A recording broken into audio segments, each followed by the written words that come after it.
Okay, this blog post should be entitled "In the Bleak Midwinter." Worried in the bleak midwinter because it's freezing, it's cold. I'm wearing my big puffer inside the house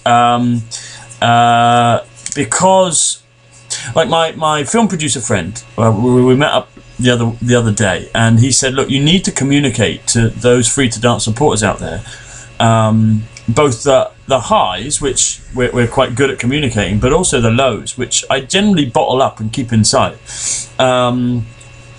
And today's low is all about the fact that we've had our first council come back to us and say no to what we're planning next year, which is as I dance from John O'Groats through to Land's End, every Saturday we do a big dance marathon where 30 people join me and they get raised sponsorship with me to dance into a big city or key location. So like Manchester, Newcastle, St Andrews, Cardiff, etc.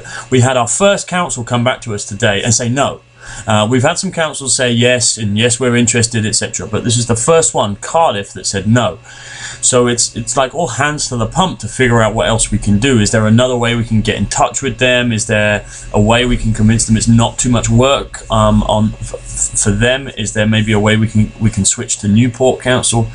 Anyway, we're trying to get all these building blocks, like things like getting the councils on side, getting some money for a project director, getting a motorhome sorted out by January the 10th, or at least the end of January. And I'm just a bit worried that things take longer. Reality is messy. So there we go. There's a less positive blog post from me.